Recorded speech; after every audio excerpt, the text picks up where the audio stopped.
I have here a topic about life events, personal trait, character. So I would like to see from your end how much is that employed when you write. Mhm. In my case, I would say very much. I think it's easier to write about what you know. So that's what, whatever work I've done so far is centered with. It's about things that are either inspired from my experiences or the way, people talk or their reactions to events or their reactions to each other. A lot of it is how I would react on a situation. So, for example, my main character is how I think I would react or would like to react in a fantasy setting, because that's what I can control and know it's real, and everything else is centered around that in a way that how other people would react or how I would react to other people that do not have the same experiences, do not have the same background. So I think that's what I found so far, though, that strangely enough, I've not limited myself to that. I started from that because that's what felt familiar. But the more I write, the more I get to see other perspectives and the more I go away from myself, which I honestly did not expect would happen. Because I thought it's something that would come in time if you talk to a lot of people and you make this, part of your writing process to, proofread everything and make sure you base everything on something else. But I'm seeing that perhaps that's what the process is, trying to think a lot like not yourself actually makes you not think like yourself. So yeah, I'm basing things on what I know less and less, and hopefully that still reads natural and fair. So we'll see. I think reality can be quite a source of creativity because, of course, we know some of what's happening, but there is part of it that it's covered. Okay, so I think we need to pay attention, see what's coming our way in what shape and form, because sometimes it may seem familiar, but it can come in a different shape and form. Like I always try to look at the window, from different perspectives, because we tend to look down. I don't know if you have that experience, but that there is the odd time that your chin is up. Let's say you are in a good mood, or you wanna see something that you haven't, and there is more. Let's say in our surroundings than we imagine. So it's good to let's say to keep an eye, because reality is endless, even though it's sometimes it can seem just obvious. So I think it's good to keep the curiosity, I would say. Absolutely. Jeroen, would you like to add your input for this? Yeah, so I suppose I have started out, and I definitely would pepper my writing with my own experiences, or maybe not just my own experiences, but experiences that maybe certain close friends have described to me, and I've brought that into some of my characters, or I've tried to use that as a basis for certain situations that come up in the writing. And I suppose a bit like Maria, I felt quite comfortable with that in the beginning because it's like something I know. And but I'm experimenting now with more to go away from that, and to look at things from, or try to see things through other perspectives, because I do think that, like the perspective part of writing, good writers seem to have an ability to give you several different perspectives and none at the same time, so that you can build your own perspective. That's the key, I think. So, that's I have used it, and I will continue to use certain maybe experiences that I've had, for sure, and things that I've come across in real life, 100%. But I'm trying to challenge myself to make things up a little bit as well, and to kind of be maybe more creative in a way that I'm trying to see it from a person who's not me. So somebody who is very different to me, who has a very different background, maybe very different, whatever, but they are looking at the world in a totally different view. And I'm trying to sometimes use that more, and try to bring that into it a little bit. Yeah, definitely. It's you can use reality, and it is a great kind of inspiration, but I do think that there's always scope for more. There's always scope for other things.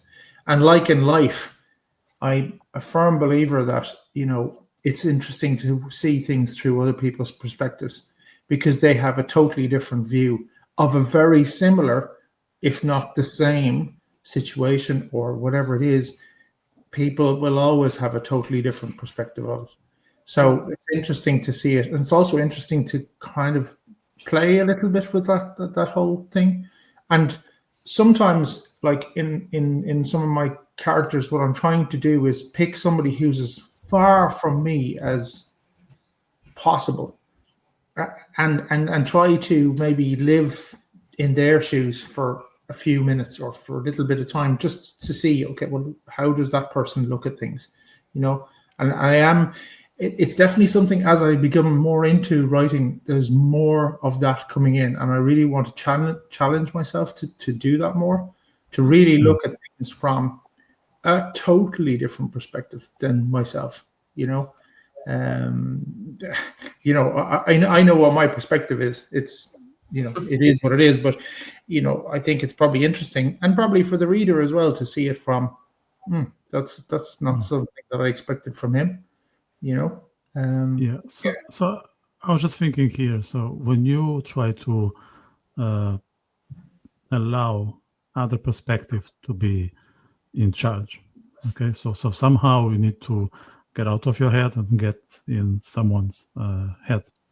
Do you feel any sort of relief? Because we all know that being in our head all the time is not always pleasant. Sometimes you need to get fresh air. So is there a therapeutic element in getting out of yours and finding yourself in someone's?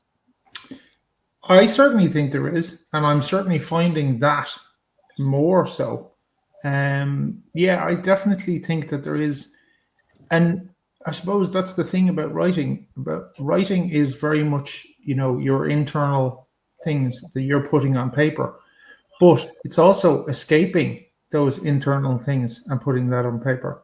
So I definitely think there is something therapeutic to trying to see things through a different perspective, for example. And also, yes, like you said, there is a certain amount of escape, which I find the whole process of writing is a little bit of an escape. It's an escape from the humdrum, the normal, everyday, the work, whatever it is that you're doing, that's kind of normal patterns, and it's step out of that for a couple of minutes, or step out of that for half an hour or for an hour. So absolutely, there's a bit of fresh air. And the other thing that's interesting as well is that I find, weirdly enough, when I'm doing writing, that I will think about things differently myself. And therefore, sometimes I come up with a solution to something that I might be kind of like, I don't know, not struggling with, but that I'm kind of going, how do I think about that, or whatever it is? And then, sometimes I'm like, right, just put it to the side, and then I'm writing for a little bit. And then the next thing I'm like, oh, actually, now it's become clear how I do think about that, or what I feel about that, or how important that is to me. It's interesting, actually, because therapy is always about that, isn't it? Therapy is about finding solutions in places that you may not expect. And I find that with writing, definitely, 100%. I also think it opens you up to criticism more. Like, that's something that I was very scared of myself when I started sharing with people that I write. I thought, oh, they're going to judge me for it, and they're going to make assumptions about, who I am as a person. And that kind of blocks you, and it can stop you from doing a lot of things, not just writing. But actually, I found it very therapeutic that when you do that and you open yourself up, you start not caring as much, and you treat your work as not yourself. So then you start treating things as not yourself. So having a problem, I'm not the problem. It's just something that happened to me. It's something that perhaps I have, but just something happened, or because I'm dealing with something, it doesn't mean that I am this situation.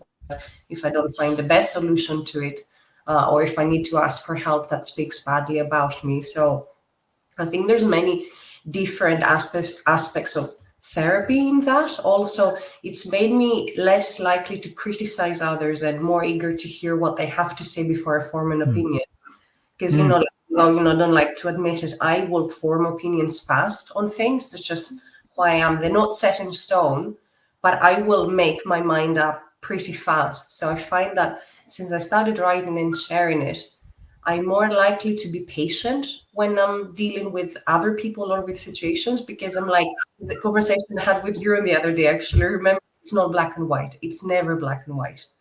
So until you find exactly what's going on and find out why it's gray, you cannot be determined on things. And that goes to like even current events.